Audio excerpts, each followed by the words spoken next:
민수기 18장 1절부터 7절 말씀 마음을 집중하시고 함께 읽어보십니다.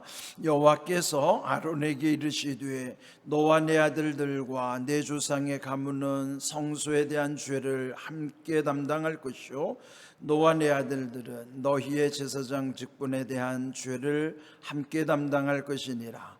너는 내 형제 레위 지파 곧 내 조상의 지파를 데려다가 너와 함께 있게 하여 너와 네 아들들이 증거의 장막 앞에 있을 때 그들이 너를 돕게 하라.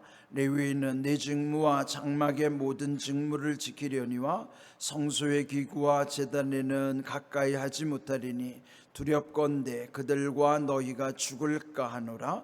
레위인은 너와 합동하여 장막의 모든 일과 회막의 직무를 다할 것이요 다른 사람은 너희에게 가까이 하지 못할 것이니라.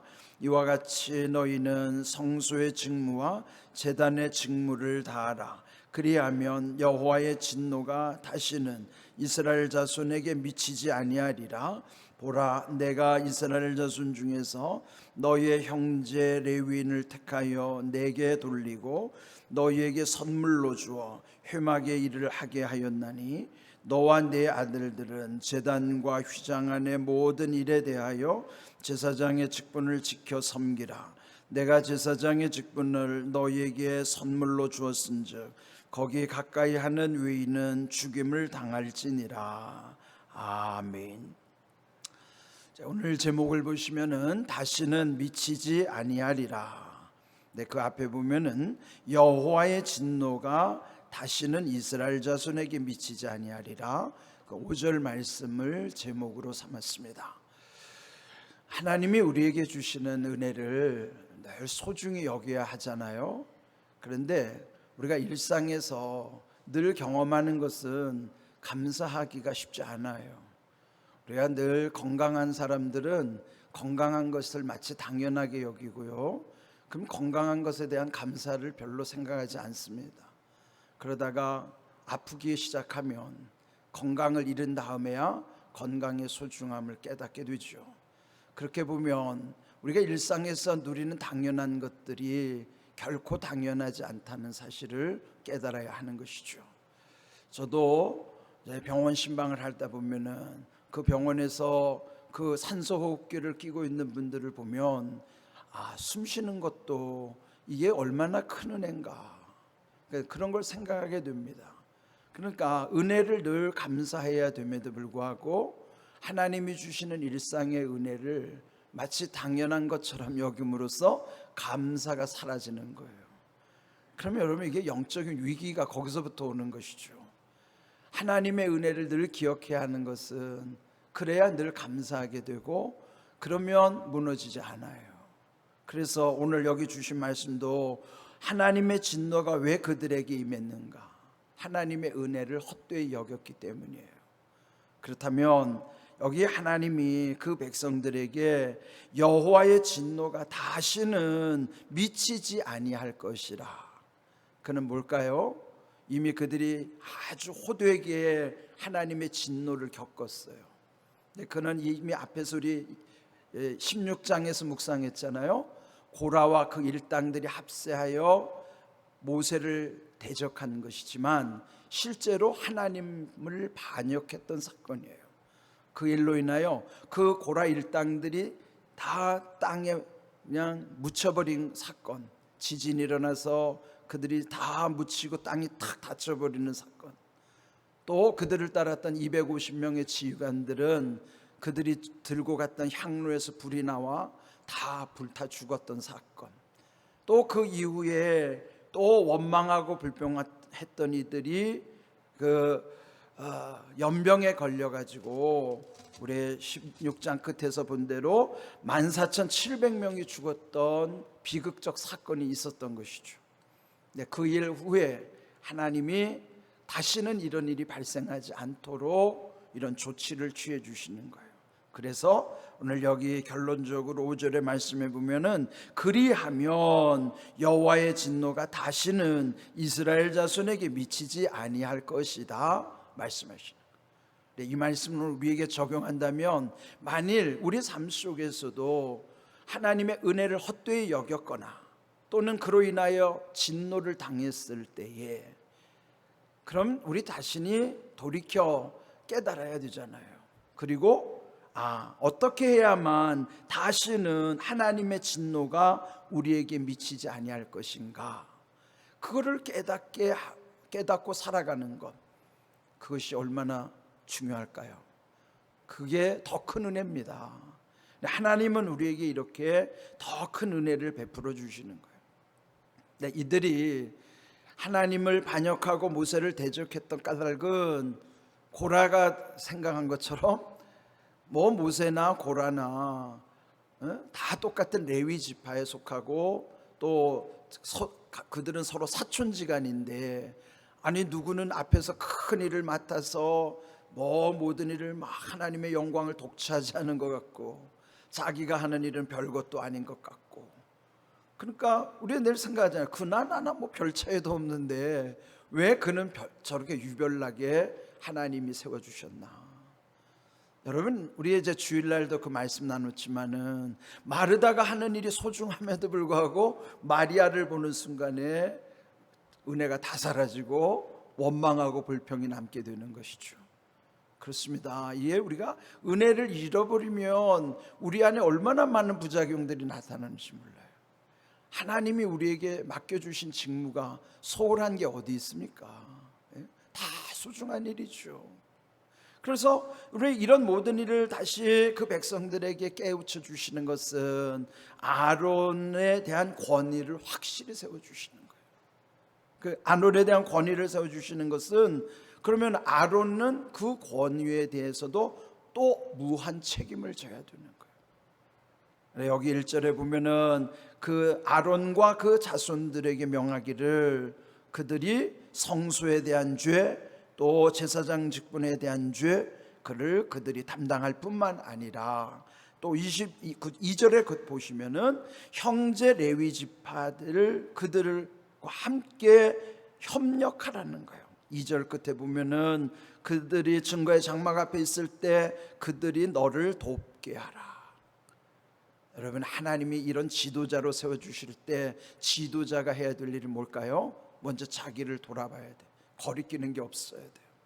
지도자가요, 결격 사유가 있으면 큰일 나는 거예요. 만약에 제가 기도도 제대로 하지 않으면서 여러분 앞에서 기도해야 됩니다, 기도하십시오, 여러분 믿으시겠어요? 예? 아니, 담임 목사도 기도도 제대로 안 하는 주제에 무슨 기도를 얘기합니까? 그러니까요, 이 지도자는 자기 말과 행동이 일치하지 않으면 항상 그 같이 옆에 있는 사람들이 항상 속으로 그러는 거예요. 너나 잘해라. 예? 저도 초창기에요, 제 아내와 힘들었던 부분이 그런 거예요. 여러분, 이 목회자도요, 참 여러분 볼 때는 안 싸울 것 같죠? 저도 20년 동안 치열하게 싸웠습니다.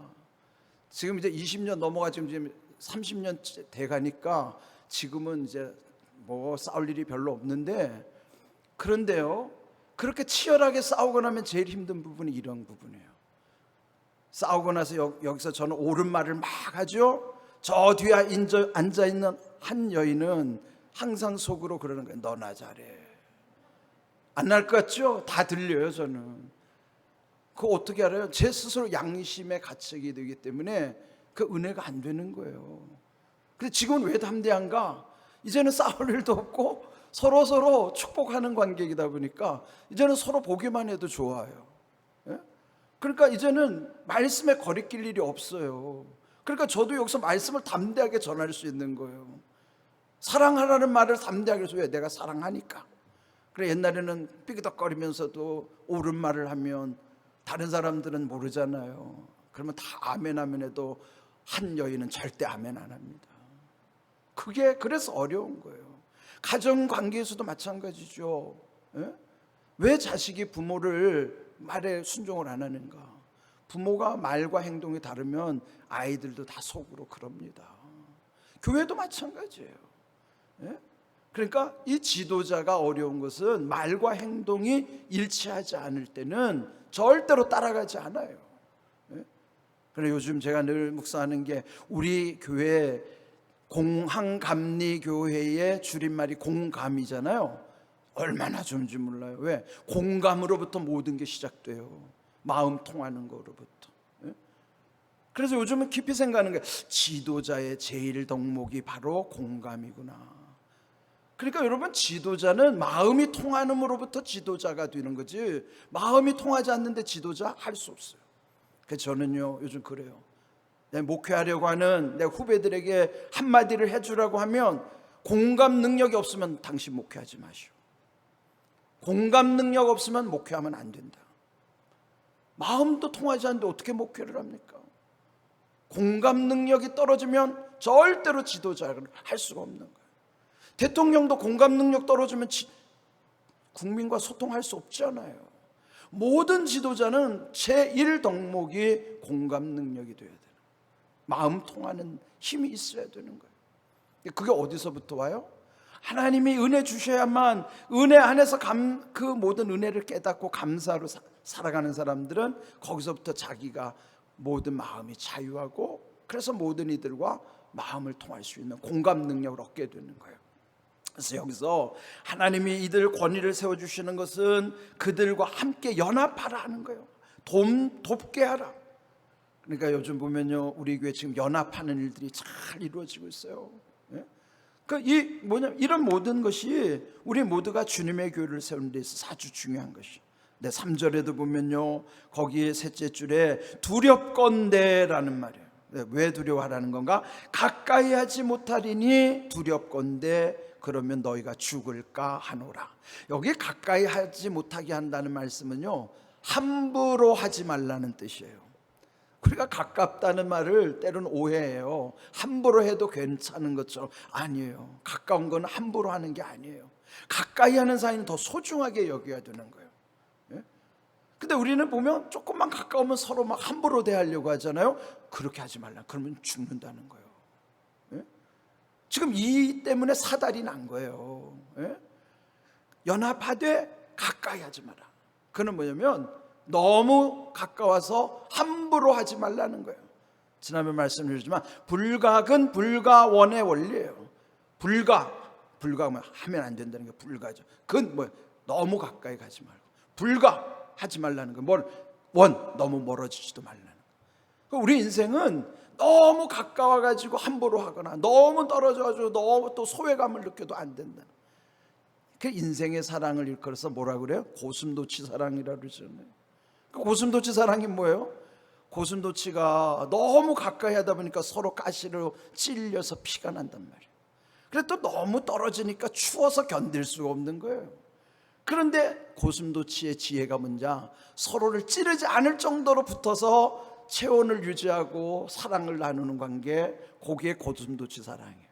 찌르지 않을 만큼 가까이 가가지고 추위를 피하고 서로 온기를 느끼는 사랑, 그 사랑이 고슴도치 사랑이란 말이에요. 그러니까 우리는 그 정도밖에 안 돼요. 그래 이거 어떻게 우리가 할 수 있는가? 하나님의 사랑 안에 있지 않으면 이 사랑도 할 수가 없어요. 그래서 우리는 항상 하나님의 사랑 안에서 우리는 너무 가까워서 함부로 하지도 말고, 그래서 함부로 하면 두렵건대 죽을까 하노라. 또 4절 끝에도 보면은 가까이 하지 못할 것이니라. 여기 가까이라는 말 오해하면 안 돼요. 친밀함 가운데 함부로 하지 말라는 뜻으로 가까이 하지 말라는 거예요. 여러분 주변에 보세요. 처음에 친하다가 왜 깨지죠? 함부로 하다가 다 깨지는 거예요. 말 함부로 하다가, 특별히 조금만 친하면 말을 함부로 하잖아요. 그러니까 이 교회 안에서 아무리 친해도 형 동생 하면 안 돼요. 교회에서는 직분을 지켜주는 게 좋아요. 권사님, 집사님, 성도님 불러주는 게 좋아요. 형, 아우 이런 거 별로 안 좋습니다. 그래서 제가 어릴 때 이렇게 보면은 물론 그분은 그렇죠. 어떤 집사님이 아이고 우리 아들 뻘이네. 그 사람에게 그 목사나 전도사는 아들이에요, 아들. 공조직에서 에이 아들 뻘이네 하면 안 되죠. 목사는 목사인 거지. 뭘 우리 아들 뻘이에요. 그러니까 이제 저도 이제 60이 되니까 뭐 이제 그런 소리는 안 듣는데, 젊을 때는 꼭 그러면 몇 살이에요? 물어보면 얘 몇 살입니다. 아이고 우리 아들 뻘이네. 그럼 그 사람 수준에는 아들인 거예요. 그렇게 하면 안 되죠. 우리 항상 가까울수록 서로 존중해 줘야 돼요. 여기서 가까이 하지 말라는 거는 함부로 하지 말라는 거예요. 이게 오해하면 안 돼요. 말씀을 잘 깨달아야 되는 거예요. 근데 여기서 중요한 것은 6절의 말씀입니다. 왜 이 레위, 특별히 아론을 세워주시는가? 그 아론과 레위인을 택하여서, 둘째 줄 보세요, 내게 돌리고, 즉 하나님께 영광을 돌리게 하시고, 두 번째는 선물로 너희들에게 주어서 회막의 일을 하게 하였나니. 자, 여기 보세요. 하나님이 택하신 목적 세 가지예요. 첫째, 하나님께 영광 돌리는 것. 두 번째, 선물, 하나님의 은혜를 주심으로. 세 번째, 모든 일을 하게 하였나니라. 즉 하나님이 하게 하시는 거예요. 우리가 하는 거 아니에요. 하나님이 하게 하시는 거예요. 이 하나님이 우리를 세우실 때 우리가 잊지 말아야만 하는 일들입니다. 그래서 결국은 7절 끝에도 보면은 7절 둘째 줄, 직분을 너희에게 선물로 주었은즉 가까이 하는 외인은 죽임을 당할지라. 자, 여기서 가까이 하라는 말 다시 말씀드립니다. 친밀함을 넘어서 함부로 하지 말라는 거예요. 그러면 여러분, 우리가 가까울수록 그렇게 존중해 주는 가까운 건 좋은 거예요. 그래, 우리가 이런 걸 늘 지켜야 됩니다. 그거 안 돼서 이들이 엄청난 진노를 당했던 거예요. 반역하고 대적하고 하는 사건들. 그러니까 오늘 우리가 이 말씀을 교훈 삼아서 친밀한 관계를 유지하되 함부로 하지 말자, 그거예요. 귀한 말씀을 통해서 하나님이 주시는 은혜 세 가지를 기억하십시오. 왜 하나님이 우리에게 택하시는가? 하나님께 영광을 돌리고 또 선물, 즉 은혜를 주심으로 셋째, 하게 하시기 위함이다. 이런 귀한 말씀 가운데 우리 날마다 오늘 이 시대에 말씀 가운데 굳게 세워지는 복된 믿음의 삶 되기를 주님의 이름으로 축복합니다. 아멘.